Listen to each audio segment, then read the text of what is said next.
IBN 7 हौसला है।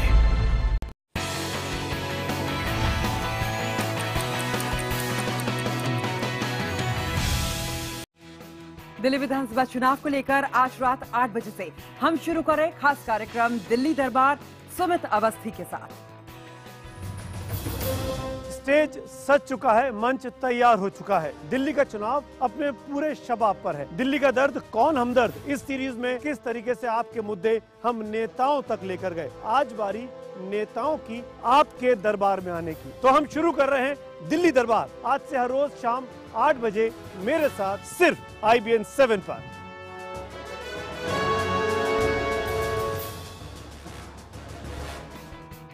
देश दिन भर की शुरुआत एक बड़ी खबर के साथ करते हैं। बीजेपी की मुख्यमंत्री उम्मीदवार किरण बेदी के कृष्णनगर दफ्तर पर हमला हुआ है। ये जानकारी किरण बेदी ने खुद ट्वीट के जरिए दी है। ये तस्वीरें हम आपको दिखा रहे हैं। किरण बेदी का जो दफ्तर है वो कृष्णनगर में है। पूर्वी दिल्ली इलाके में ये कृष्णनगर आता है। यहाँ से किरण बेदी चुनाव मैदान में उतरी हैं। बीजेपी ने किरण बेदी को CM पद का उम्मीदवार चुना है। 7 तारीख को दिल्ली में वोटिंग होनी है, 10 तारीख को रिजल्ट की घोषणा होनी है। लेकिन उसी बीच किरण बेदी के दफ्तर पर यह हमला, कुछ ही देर पहले आपसे यह हमला हुआ है। कुछ लोग काले कोट पहनकर वहां पे आए, जैसे कि वहां पर लोग खड़े थे, जैसा कि उन्होंने बताया, और कुछ अपशब्द कहे किरण बेदी के बारे में, तोड़फोड़ की, मारपीट की। 2 तस्वीरें हम आपको दिखा रहे हैं। पहली तस्वीर वकीलों का ये प्रदर्शन है किरण बेदी के खिलाफ कृष्णनगर में, और दूसरी तस्वीर जो हम आपको दिखा रहे हैं बस अब से कुछ देर पहले की है, जब किरण बेदी के दफ्तर पर यह हमला हुआ है। किरण बेदी का दफ्तर पूर्वी दिल्ली के कृष्णनगर इलाके में पड़ता है, और किरण बेदी के दफ्तर पर शाम को आज ये हमला हुआ है, जिसमें 3 कार्यकर्ता भाजपा के जो है वो जख्मी हुए, जिन्हें अस्पताल में भर्ती कराया गया है। बीजेपी ने इस हमले की निंदा की है। बीजेपी के स्पोक्सपर्सन नलिन कोहली का कहना है, उनका आरोप है आम आदमी पार्टी पर कि मुद्दों से राजनीति जो है वो ध्यान भटकाने की कोशिश कर रही है आम आदमी पार्टी। ये नलिन कोहली का कहना है। मैडम किरण बेदी के खिलाफ अपशब्द बोलते हुए आए, तख्तियां उनके हाथों में गलत लिखी हुई थी, और उसके बाद उन्होंने आते ही कार्यालय में उसके मारधाड़ शुरू कर दी। हमारे 1-2 बंदों के सर भी फट गए और खून निकल गया, और वहां से वो इधर हॉस्पिटल गए हैं। और क्या कहते हैं, वहां से उसके बाद उन्होंने सारी तोड़फोड़ करने के बाद यहाँ पे उन्होंने खड़े होकर बहुत अपशब्द बोले हैं मैडम के खिलाफ, और उसमें से मुश्किल से मुझे लगता है कि 4 या 5 ही वकील थे, बाकी सारे कोट पहन के दूसरे वकील के वेश में यहाँ गुंडागर्दी कर रहे थे। देखिए, मैं एक डॉक्टर हूँ, मैडम की गाड़ी जीप चला रहा हूँ, वो जीप मेरे घर में अंदर खड़ी हुई है। आपका नाम क्या है? मेरा नाम श्याम पेशवानी। अच्छा, ये जो घटना हुई वकीलों का प्रोटेस्ट में क्या क्या हुआ है?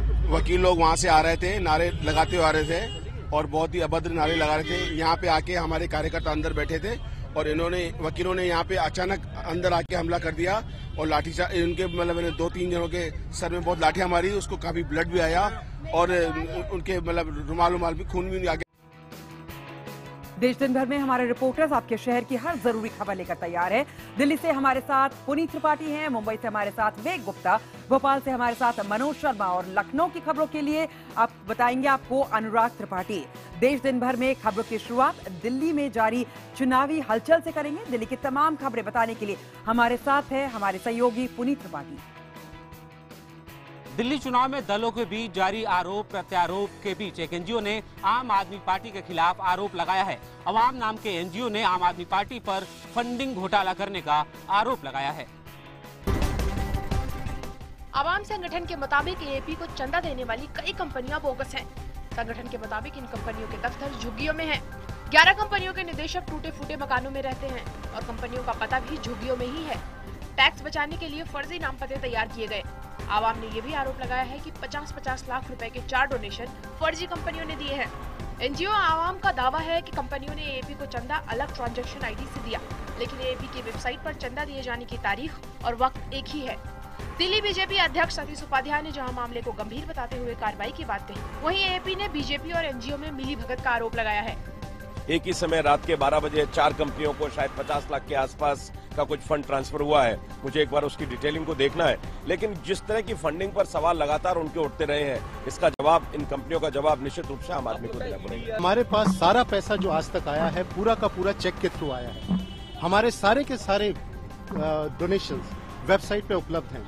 अगर कुछ भी गलती है तो सरकार के पास सारे इंस्ट्रूमेंट्स हैं, वो हम पर केस करें, या जिस कंपनी ने गलती की उसके ऊपर जाके करें। दिल्ली में चुनावी हलचल के बीच बीजेपी ने एक बार फिर से आम आदमी पार्टी पर अटैक किया है। विज्ञापन के जरिए अरविंद केजरीवाल पर निशाना साधने की कड़ी में बीजेपी ने एक और विज्ञापन जारी किया है।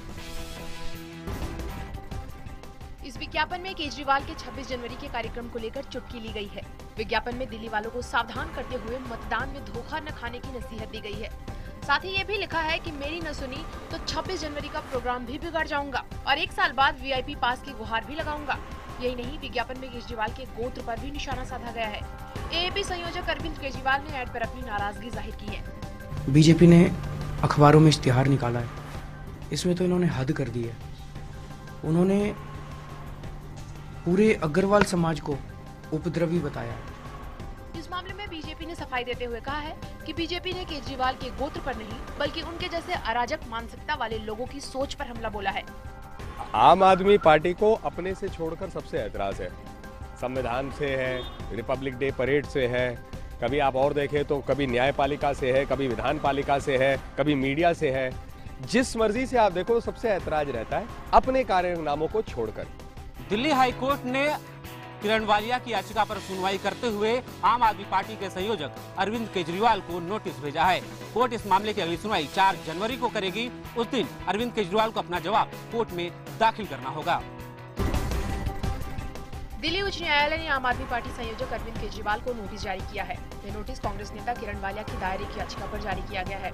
याचिका में नई दिल्ली विधानसभा सीट से केजरीवाल की उम्मीदवारी की वैधता पर सवाल उठाया गया है। बता दें कि वालिया नई दिल्ली सीट से केजरीवाल के खिलाफ कांग्रेस के उम्मीदवार हैं। उन्होंने यह कहते हुए न्यायालय का दरवाजा खटखटाया है कि आम आदमी पार्टी के प्रमुख ने अपना गलत पता दिया है, क्योंकि वह दिल्ली के मतदाता बनना चाहते थे। दिल्ली विधानसभा चुनाव में केजरीवाल की उम्मीदवारी रद्द करने की मांग करते हुए वालिया ने कहा कि वह नई दिल्ली से चुनाव नहीं लड़ सकते, क्योंकि वह उत्तर प्रदेश के निवासी हैं। वालिया ने कहा कि केजरीवाल ने निर्वाचन आयोग को एक झूठा हलफनामा देकर फर्जीवाड़ा किया है, जिसमें उन्होंने कहा कि वह बीके दत्त कॉलोनी के स्थायी निवासी हैं। मुंबई की खबरों के लिए चलते हैं अपने सहयोगी विवेक गुप्ता के पास। मुंबई पुलिस ने आतंकी सिम का पर्दाफाश किया है। इस मामले में पकड़े गए आरोपी सबसे पहले फर्जी दस्तावेज से हजारों सिम खरीदे, फिर वही सिम आतंकवादी देशों को पहुंचाने का काम करता था। मुंबई के ट्रॉम्बे इलाके से शरीफ खान की गिरफ्तारी के बाद मामले का खुलासा हुआ। जांच में पता चला कि शरीफ अलग अलग वेबसाइट से तस्वीरें डाउनलोड कर उनसे फर्जी आईडी बनाकर सिम कार्ड खरीदता था। पता चला है कि अब तक वो करीब 30,000 सिम कार्ड खरीद चुका था। पुलिस ने अभी 2173 सिम बरामद किए हैं, जिनमें से 1777 सिम अभी भी एक्टिवेटेड है। शरीफ ने इन सिम को अफगानिस्तान, पाकिस्तान, इराक जैसे देशों तक पहुंचाया है। सुरक्षा एजेंसियों ने शरीफ की अलग अलग 15 ईमेल आईडी को भी डिकोड किया है। इस मामले में पुलिस ने फोन कंपनियों के 2 अधिकारियों को भी गिरफ्तार किया है। मामले की गंभीरता को देखते हुए अब जांच में एटीएस के साथ साथ खुफिया एजेंसियां भी जुट गई हैं। ये फेक सिम कार्ड्स का रैकेट चला रहा है, ये इन्फॉर्मेशन उन्होंने वर्कआउट की और उन्हें उसके तहत उन्होंने शरीफ हनीफ खान इसको अरेस्ट किया और उसके पास से 2021 से 73 सिम कार्ड्स बरामद किए गए। पुणे में एक दिल दहलाने का मामला सामने आया। एक मां ने सबसे पहले अपनी 3 बेटियों को जान से मारा और उसके बाद खुद भी खुदकुशी कर ली। इस दर्दनाक घटना को अंजाम देने वाली महिला का नाम वैशाली था। बताया जा रहा है कि करीब 2 महीने पहले ही वैशाली ने जुड़वा बच्चियों को जन्म दिया। वैशाली की पहले से ही एक 2.5 साल की बेटी थी। माना जा रहा है कि बेटियों के पैदा होने से परेशान होकर वैशाली ने पहले तो उनकी हत्या की। गाँव वालों को मामले की जानकारी तब मिली जब उन्होंने महिला और उसकी एक बेटी की लाश कुएं में देखी। फिलहाल पुलिस मामले की जाँच में जुटी है। अभी फिलहाल तो उन्होंने वैशाली ने तीनों लड़कियों को मार दिया है। इस हिसाब से 302 का गुना उसके ऊपर दाखिल हो चुका है। तपास जारी है, जो भी तपास में आएगा उस प्रकार कार्रवाई होगी। चाची ढूंढने के लिए उधर ढूंढ के उधर गई, ढूंढ के गई तो खेती में सब ढूंढ के उधर बावड़े में उसको उसके बच्चे को मिली। छत्तीसगढ़ को एक खबरों के चलते अपने संवाददाता मनोज शर्मा के पास।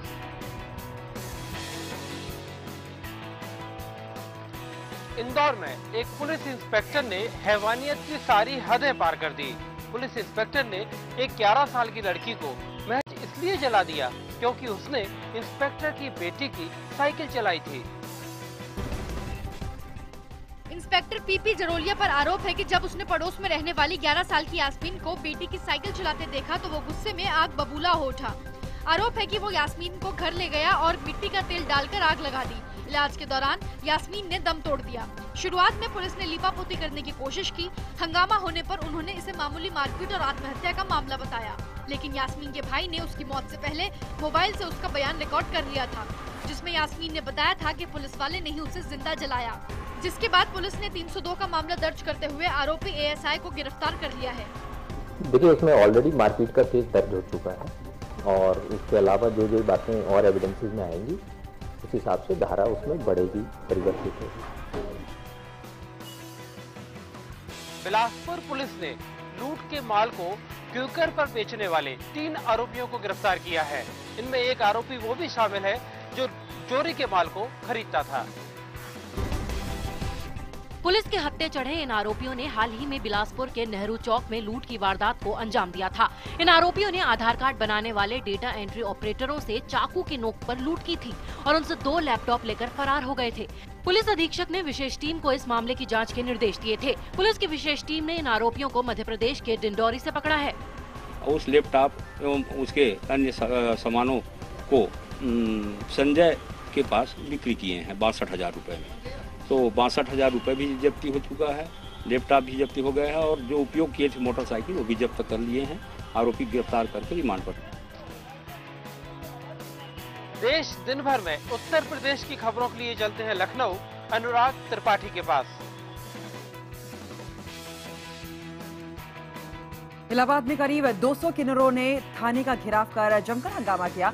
ये सभी अपने एक साथी किन्नर की हत्या से नाराज है और पुलिस से 2 दिन में हत्याकांड का खुलासा करने की मांग भी कर रहे हैं। इलाहाबाद का कीटगंज थाना सुबह सुबह किन्नरों की तालियों से गूंज उठा। किन्नरों ने 3 घंटे तक थाने को घेरे रखा और पुलिस को कोई काम करने नहीं दिया। किन्नर अपनी बुजुर्ग साथी मुन्नी मुखनस की हत्या के मामले में कार्रवाई करने की मांग कर रहे थे। मुन्नी मुखनस की रविवार को उसी के घर में 3 लोगों ने हत्या कर दी थी। उसके बाद किन्नरों ने एक हत्यारे को पकड़कर पुलिस को सौंप दिया था, जबकि 2 हत्यारे भाग गए थे। किन्नरों ने कहा है कि अगर 2 दिन में पुलिस हत्या का खुलासा नहीं करती तो वो डीएम का घेराव करेंगे। हम चाहते हैं भैया कि जो कोई इसने किया हमें इंसाफ चाहिए भैया, बस हमें इंसाफ चाहिए, वो पकड़ा जाए, कड़ी से कड़ी भैया सजा मिला। ऐसे ऐसे करके हमारे 3 किन्नर मारे गए भैया, 3 साल में 3 किन्नर ऐसे ऐसे मर्डर हुआ भैया। को कानून हमको न्याय चाहिए, हमारे बुजुर्ग खिजड़ों के आत्मा को शांति चाहिए भैया। हमको यही आप लोग से रिक्वेस्ट है, हमारे अनुरोध है। उनके हाथ में चाकू था और जिसको पकड़ा गया उसके शरीर में उसके कपड़े पे। इलाहाबाद में अंधविश्वास की अंधी मां ने ममता का गला घोट दिया। कातिल मां ने अपने 1.5 साल के बच्चे को पीट कर मौत के घाट उतार दिया। कोतवाली थाना क्षेत्र के जानसेनगंज मोहल्ले में रहने वाली एक महिला पर आरोप है कि उसने अपने ही जिगर के टुकड़े को जमीन और बिस्तर पर बेरहमी से कई बार पटक कर मौत के घाट उतार दिया। घटना की जानकारी उस वक्त हुई जब घर वाले उसके कमरे में किसी काम से गए। तब वहां उन्होंने मासूम बच्चे की लाश जमीन पर पड़ी देखी। हालांकि घर वालों के मुताबिक हत्यारिन महिला विक्षिप्त है और उससे पहले भी वो अपने 2 बच्चों को मौत के घाट उतार चुकी है। महिला का पति लगातार उसका इलाज करवा रहा था, लेकिन 3 दिन पहले ही उसकी भी मौत हो गई। पुलिस का कहना है कि महिला को मेंटल हॉस्पिटल भेजा जा रहा है। उसकी मानसिक स्थिति ठीक नहीं है। उसने शायद अपने बच्चे को, ऐसा बताया जा रहा है कि बच्चे को मार दिया है और पूरे प्रकरण की जांच हो रही है। परिजनों द्वारा जो भी सूचना दी जाएगी उस पर अगर कार्रवाई, कोई पुलिस की कार्रवाई बनती है तो उस पर कार्रवाई होगी।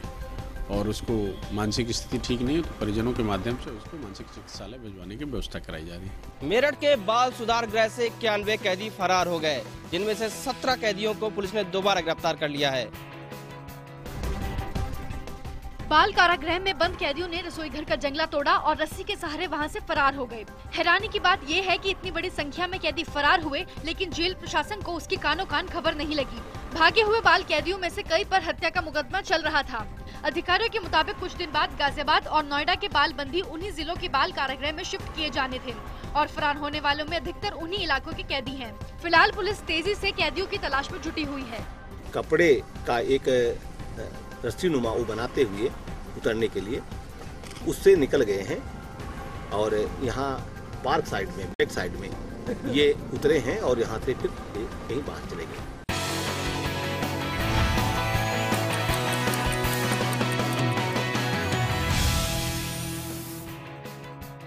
देश दिन भर में एक बार फिर आपका स्वागत है। राजस्थान में स्वाइन फ्लू का कहर बढ़ता जा रहा है।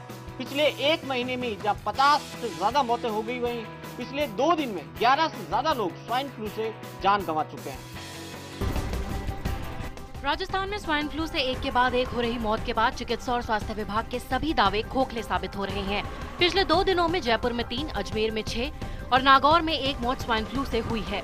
जयपुर में सवाई मानसिंह अस्पताल में स्वाइन फ्लू मरीजों को जांच कराने में आ रही परेशानी को देखते हुए इमरजेंसी धन्वंतरी ओपीडी में भी जांच की सुविधा शुरू कर दी गई है। 815 से ज्यादा सैंपल विभाग की ओर से लिए जा चुके हैं। प्रदेश में अब तक 205 से ज्यादा स्वाइन फ्लू के पॉजिटिव मरीज हो गए हैं। जोधपुर सेंट्रल जेल में बंद महिला कैदियों को आत्मनिर्भर बनाने के लिए नई पहल शुरू की गई है। इसके तहत उन्हें कई तरह के रोजगार दिलाए जा रहे हैं। राजस्थान के दूसरे सबसे बड़े जिले जोधपुर की सेंट्रल जेल में बंद महिला कैदियों को रोजगार के अवसर मुहैया कराए जा रहे हैं। जेल प्रशासन की ओर से महिला कैदियों को ब्यूटी पार्लर, मोतियों की माला बनाने और बंदेज की साड़ियां तैयार करने का काम दिलाया जा रहा है। महिलाओं को काम दिलाने के लिए जेल प्रशासन ने कच्चा माल खरीदने से लेकर माल बेचने तक की व्यवस्था की है। हमारी जेल में जो मुख्य समस्या है कि हम काम करते हैं और फिर हमारा प्रोडक्ट बिकता नहीं है। उस जो बिकता नहीं है तो वो खुद ही अपना माल वापस ले जाएं और यहाँ पेमेंट कर दें उनको, महिलाओं को। तो इससे न सिर्फ उनको संबल मिलेगा। दुनिया भर में मशहूर जैसलमेर मरु महोत्सव का आगाज हो गया है। इस महोत्सव में भाग लेने आए दुनिया भर के सैलानी जमकर लुत्फ उठा रहे हैं। रेत के समंदर में बिखरी रंग बिरंगी लोक संस्कृति को देखकर विदेशी सैलानी काफी खुश हैं। 7 समंदर पार से आए सैलानियों के लिए मरु महोत्सव पहली पसंद बनता जा रहा है। पर्यटकों को रिझाने के लिए हर साल मनाए जाने वाले मरु महोत्सव में इस मर्तबा भी विदेशी मेहमान जमकर आनंद उठा रहे हैं। 3 दिन तक चलने वाले इस महोत्सव के तमाम कार्यक्रमों में बड़ी तादाद में देशी और विदेशी पर्यटक पहुँच रहे हैं।